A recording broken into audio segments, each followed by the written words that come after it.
Have you ever stood on the sidelines, watching someone with half your talent take the prize that was supposed to be yours? You know exactly who I'm talking about. That person who doesn't have your sharp wit. They don't have your natural eye for detail. They don't have that lightning-fast intellect that everyone told you was a gift from birth. Yet somehow, inexplicably, they are winning. They are getting the promotion you deserved. They are building the business you dreamed of. They are living the life that you thought your talent had guaranteed for you. And you are left standing there, in the quiet of your own room, wondering, what is wrong with me? It is a terrifying question. You have the ability. You know you do. People have told you your whole life how special you are, how much potential you carry. But lately, that word, potential, it feels less like a compliment and more like a heavy chain around your neck, doesn't it? Because potential that doesn't turn into reality is just a fancy word for failure. And the worst part, the part that keeps you awake at 2 a.m., is seeing average people. People who technically shouldn't be outperforming you, leaving you in the dust. It is frustrating. It is confusing. And if we are being completely honest with ourselves today, it hurts. It hurts your pride. It hurts your sense of self. But I want you to stay with me, because today, I am going to share a story that rips the cover off this mystery. I am not telling you this to make you feel worse. I am telling you this because the answer to your struggle isn't what you think it is. Let me introduce you to a young man named Marco. Marco was what the world calls a prodigy, a natural. From the very first moment he picked up a chef's knife, it was like the steel became an extension of his own hand. While other culinary students were sweating, trembling, struggling just to dice an onion without cutting themselves, Marco's cuts were rhythmic, precise, beautiful. The kitchen spoke to him in a language only he could understand. He didn't just taste food, he experienced it. He could taste a complex sauce once, close his eyes, and recreate it perfectly from memory, usually improving it with a subtle twist that no one else would have thought of. His instructors called him gifted. His classmates called him lucky. But Marco just thought this was normal. To him, cooking felt as easy as breathing. It required no effort. It was just who he was. After culinary school, Marco bounced around a few high-end restaurants. But he knew where he belonged. He belonged at the helm. Why work for someone else? Why build someone else's dream when you have this kind of blazing talent? So, at 28 years old, Marco took the leap.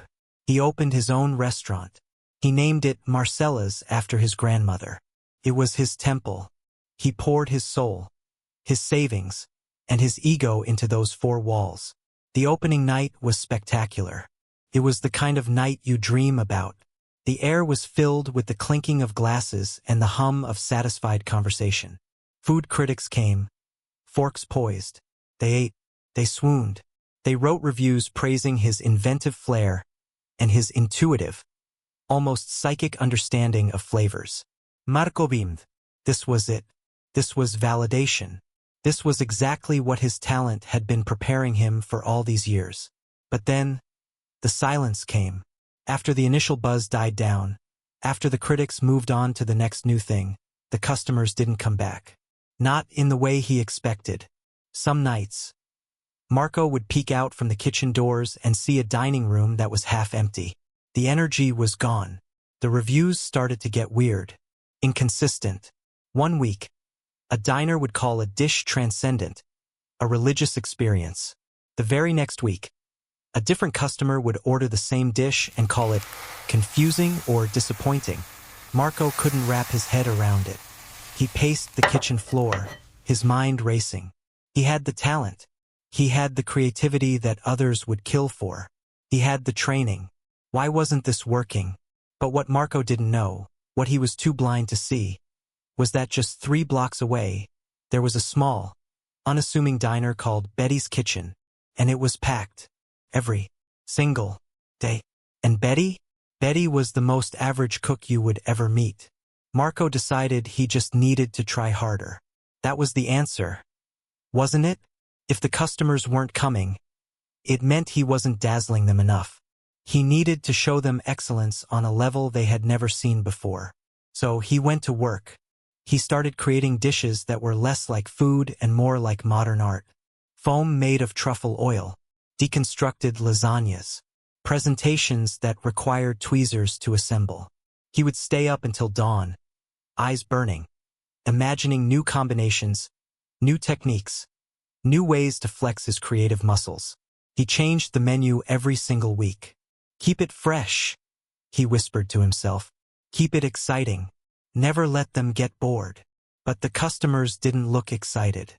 They looked confused. One evening, a regular customer caught Marco's arm.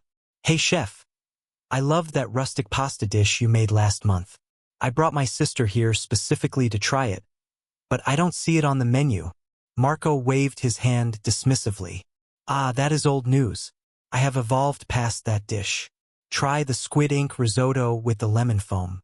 It is far superior." The customer looked disappointed, but Marco didn't care. They just didn't understand his genius. The empty tables persisted. The silence in the dining room grew louder, heavier. So Marco panicked. He decided to expand. If people wanted options, he would give them the world. He blew up the menu to 43 items. Seafood, steaks, handmade pasta, fusion dishes that combined 3 different cuisines on one plate. He hired 2 more line cooks just to handle the prep work. He was working 18-hour days now. He arrived before the sun came up to accept deliveries and left long after midnight, scrubbing the floors himself. He was exhausted. His bones ached. But he pushed through. Because talent requires sacrifice, right? That's what they say. But the kitchen became a war zone. With 43 items, the quality became a gamble. One night, the risotto was perfect. The next night, it was gluey because Marco was pulled away to fix a complex sauce that only he knew how to make. His staff couldn't keep up. They were drowning. They would finally master a dish, finally get the rhythm right, and then Marco would rip it off the menu and replace it with something new. Costs spiraled out of control. With so many options, ingredients were rotting in the walk-in fridge before they could be used. Marco found himself throwing away hundreds of dollars of premium food every week. He was literally throwing his dream into the trash, bag by bag. And still, 3 blocks away, Betty's kitchen had a line out the door. Marco walked past it one rainy Saturday morning. He stopped, pulling his collar up against the cold, and peered through the fogged-up glass. The menu was written on a scratched-up chalkboard on the wall. It had 6 items. 6 pancakes, eggs, burgers, meatloaf, beer, coffee. That was it. Nothing creative, nothing innovative, just basic food. And every single table was full. Families were laughing. Waitresses were weaving through the crowd with steaming pots of coffee. Marco felt something twist in his stomach. Felt like a hot stone of envy. It wasn't fair. Betty's food was nothing special. He had eaten there once. The eggs were just eggs. The pancakes were fine, fluffy enough, but ordinary. There was no flair, no vision, no talent. Yet her diner was a thriving heartbeat of the neighborhood, while his restaurant was a beautiful corpse. It is the location, he lied to himself. It is marketing. It is because people in this town have no taste. They don't appreciate real art. He started blaming his staff for not executing his vision. He blamed the customers for not being adventurous. He blamed the economy.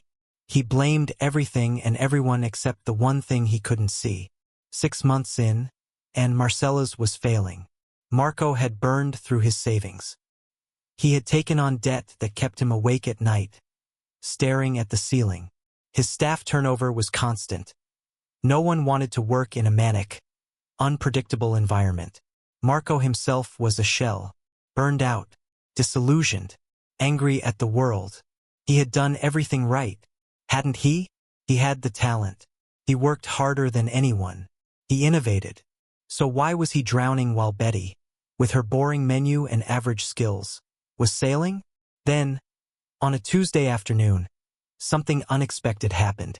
His landlord, an old man named Vincent who owned both buildings, stopped by. Vincent was in his 70s. a quiet man with hands that looked like leather and eyes that had seen everything. He rarely spoke beyond asking for the rent check. But that Tuesday, he sat down at the empty bar and watched Marco frantically prepping for a dinner service that might not even happen. "Mind if I ask you something?" Vincent's voice was gravelly and low. Marco, stressed and chopping garlic at the speed of light, nodded without looking up. "Do you know what you are going to cook tonight?" Marco paused, confused. He looked up, wiping sweat from his brow. "What do you mean?" "Of course. I have a menu." "No," Vincent said, shaking his head slowly. "I mean, do you know exactly what you are going to cook? Exactly how you are going to cook it? And exactly when you are going to cook it?" Well, it depends on what people order. I adjust based on the flow, on the vibe of the room." "What about tomorrow?" Vincent interrupted. "Do you know what you will cook tomorrow?" Marco set down his knife. He felt defensive. "The menu changes. I create based on inspiration, on what ingredients speak to me that morning." "And Betty?" Vincent asked, tilting his head toward the window. "Do you think she knows what she is cooking tomorrow?" Marco felt a surge of irritation. "Betty cooks the same boring slop every day. That is not cooking. That is assembly. That is. She knows exactly what she is cooking tomorrow," Vincent continued, his voice calm but piercing. "And the day after that, and next Tuesday, she has made that same pancake recipe 3,000 times. The same eggs. The same burger.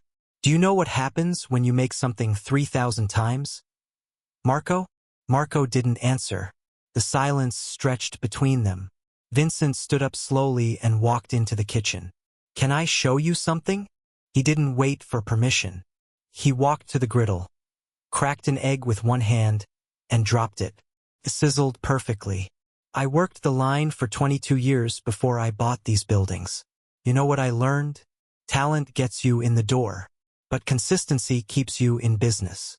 "I am consistent," Marco protested, his voice rising. "I consistently deliver high quality. Creative genius." "No," Vincent said. He wasn't being mean, he was stating a fact. "You are consistently inconsistent. Your menu changes every week. Your dishes come out different every time because you're always tweaking them. Your customers don't know what to expect. That is not consistency, son. That is chaos dressed up as creativity." Marco felt something crack open inside his chest. "But I have talent. I can create things that Betty could never dream of." "I know you can," Vincent said softly. "I have eaten your food. You have more talent in your little finger than Betty has in her whole body. But Betty has something you don't. She has discipline. She has process.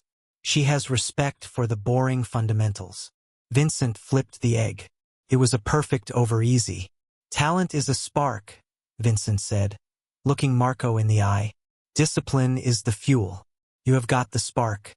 Marco, you can light up a room, but you burn through your fuel so fast that the fire dies out before anyone gets warm. Betty, her fire isn't as bright as yours, but it burns steady, every single day, and people trust a steady fire. They can cook on it. They can warm their hands by it. They can depend on it." Marco leaned back against the stainless steel counter. He felt deflated. "So, what? I should just give up? Just cook the same boring thing every day until I die?" "No," Vincent smiled, and his eyes crinkled at the corners. "You should master something. Choose a few dishes. Perfect them. Make them so consistently excellent that people come back because they absolutely know what they are going to get. Right now, your talent is scattered across 43 different dishes, and none of them are as good as they could be. Focus your fire, Marco, then feed it with discipline." Marco stood there, spatula in hand, as the words settled over him like dust. He realized, in that quiet moment, that he had been using his talent as an excuse to skip the boring work, an excuse to chase the shiny new toy instead of polishing the old one, an excuse to avoid the daily grind that he felt was beneath someone of his gifts. Talent had been his identity for so long that he had never learned to show up the same way twice. And that was exactly why he was failing. That evening, after Vincent left, Marco sat alone in his kitchen under the hum of the refrigerator. He laid out his 43-item menu on the prep table. He took out a red marker, and he started crossing things out. Slash, slash, slash. By the end of the night, the floor was littered with paper. His menu had 8 items. Just 8. 8 dishes that represented his absolute best work. But more importantly, 8 dishes he could commit to making the same way, with the same love, every single time. The next morning, he came in early, not to create something new, but to practice. He made his signature pasta dish. Then he threw it out and made it again. And again. He documented every step. He weighed the salt to the gram. He timed the boil to the second. He created systems. He wrote processes. He did the boring, repetitive, unglamorous work that he had always thought was for average people.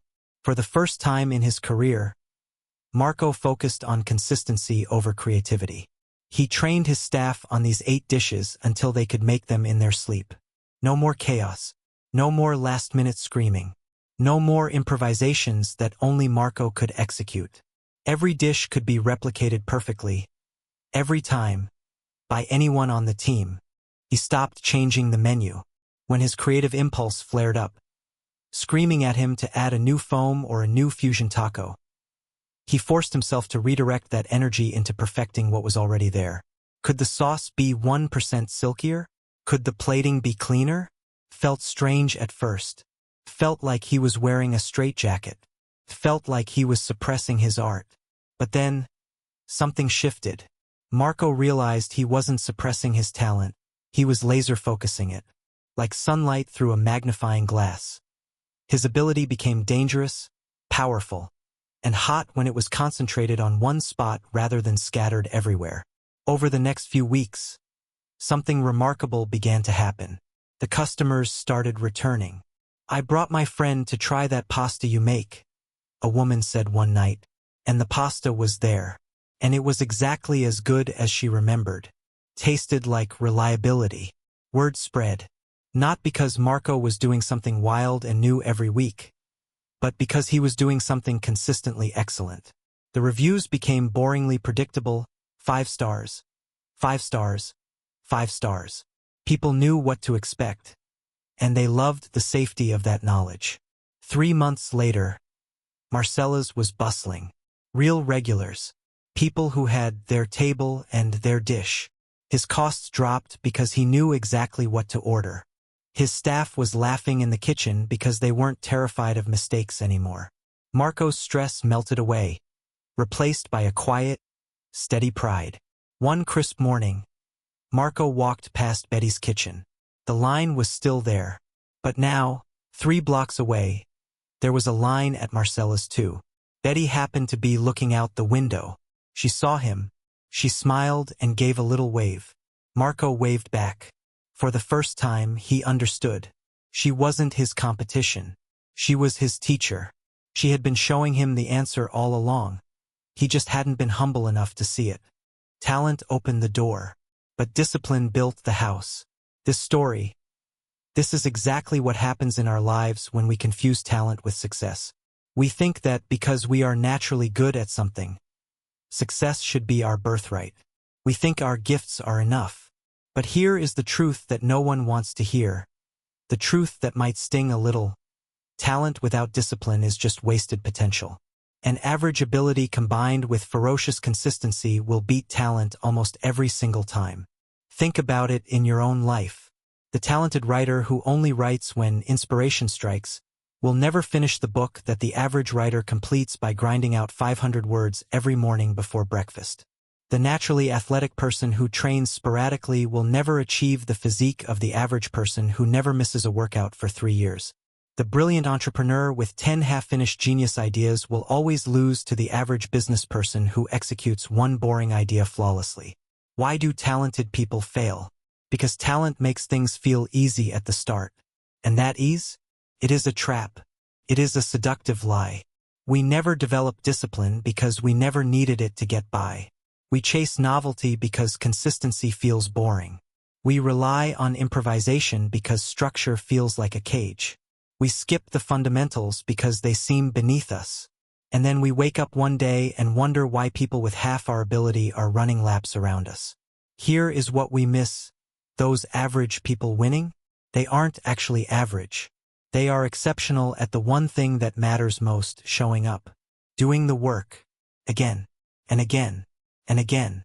Even when it's not exciting. Especially when it's not exciting. Betty wasn't an average cook. She was an extraordinary executor. She had mastered the art of doing the same thing excellently. Repeatedly. Reliably. That is not average. That is rare. The psychological principle here is simple but profound. Consistency creates compounding returns. Every time you show up and do the work the same way, you get slightly better. That improvement is invisible day to day. You can't see it in the mirror. But over months, over years, it becomes transformational. Talent gives you a head start, but consistency determines where you finish. So I have to ask you, and I want you to be honest with yourself, where are you relying on your talent instead of building your discipline?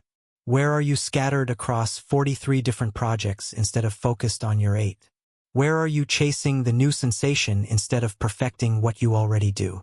Maybe you are the talented person frustrated that your career is stagnant, but you have jump jobs every year instead of mastering one role. Maybe you are the creative with 100 brilliant beginnings and 0 endings. Maybe you are the intellectual who is always learning new things but never going deep enough to become a master of one. The path forward isn't more talent. You have enough talent. The path forward is more discipline. It is choosing your 8 dishes. It is showing up the same way, day after day, even when it feels like grinding dust. It is trusting the process more than the spark. So today, I want you to sit with one question.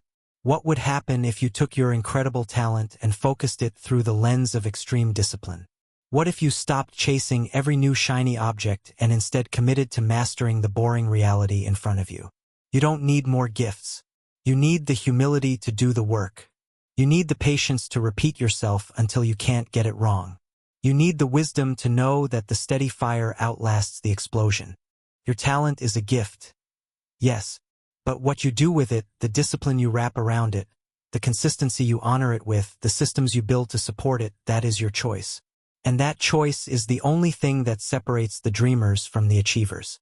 If this story resonated with you, if you saw a reflection of yourself in Marco, or if you found yourself realizing that you need to find your own Betty inside you, then subscribe to this channel. Every week, I share stories like this, stories that help us see our struggle from a new angle.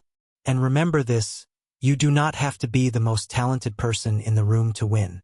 You just have to be the most consistent. Start there. Choose your 8 dishes. Perfect them. Show up tomorrow and do it again. The world doesn't need more talented people who burn bright and burn out. It needs people like you who are willing to tend the fire, day after day, until it becomes something extraordinary.